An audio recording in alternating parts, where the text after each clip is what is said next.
चर्चा कर रहे हैं तो कबीर जी के जन्म की ही बात अगर हम करें तो उनके जन्म में ही बहुत सारी किंवदंतियाँ प्रचलित थीं कि इनका जन्म अभी हुआ है कि बाद में हुआ है, हिंदू थे कि मुसलमान थे। वैसे कबीर जी की अगर हम बात करें तो वैसे 15वीं शताब्दी और संवत 1455 के लगभग उनका जन्म माना जाता है, जो कि रामतारा काशी में हुआ था।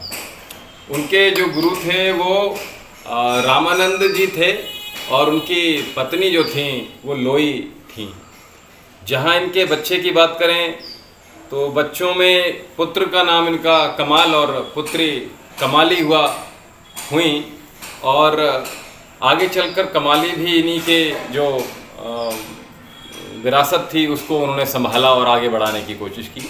हिंदी साहित्य की अगर हम बात करें तो हिंदी साहित्य में ये जो निर्गुण भक्ति शाखा होती है उस पर इनकी कमांड थी, उसके ये प्रमुख कवि कहलाए। और इनके जो भाव थे वो ईश्वर के प्रति वो ये कि वो ईश्वर को तो मानते थे किंतु किसी भी प्रकार के कर्म कांड का इन्होंने विरोध किया।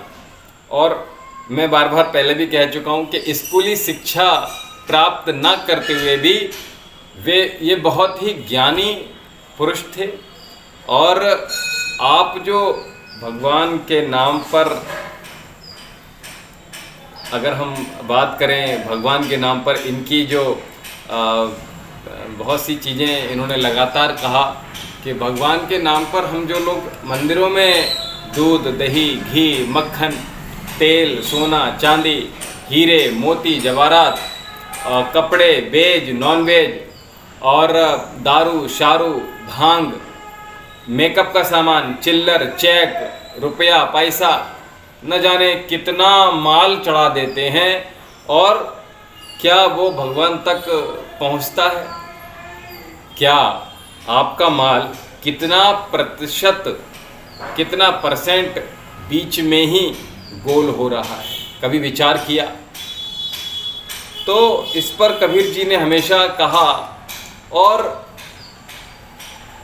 उन्होंने ये कहा कि अगर आपका माल बीच में गोल हो रहा है, कितना परसेंट गोल हो रहा है, तो आपके चढ़ाए गए जो माल है उसमें भगवान तक कितना पहुंचता है। ये उन्होंने हमेशा इस बात के लिए कहा और जिसके ये समाज के विरोधी भी हुए और लेकिन फिर भी ये बहुत पूजे गए। ऐसा नहीं कि नहीं, अगर वहाँ भगवान के पास नहीं पहुँच रहा है तो फिर घोटाला कहाँ हो रहा है, ये उन्होंने कहा। और घोटाला सबसे बड़ी बात कि कौन कर रहा है।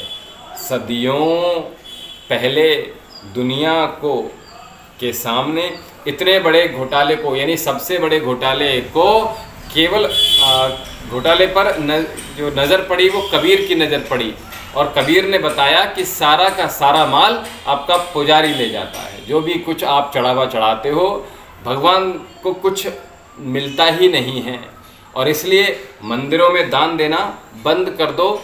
और इसीलिए काफ़ी पुजारी भी उनके विरोधी हुए। लेकिन कबीर जी तो मस्त मौला एक गृहस्थ थे, तो उन्होंने कोई किसी चीज़ की चिंता उन्होंने किसी चीज़ की परवाह नहीं करी और वो हमेशा लिखते रहे। और उन्होंने बड़ा सुंदर लिखा, क्या लाडू लावन लापुसी, लाडू लावन लापुसी, पूजा चढ़े अपार।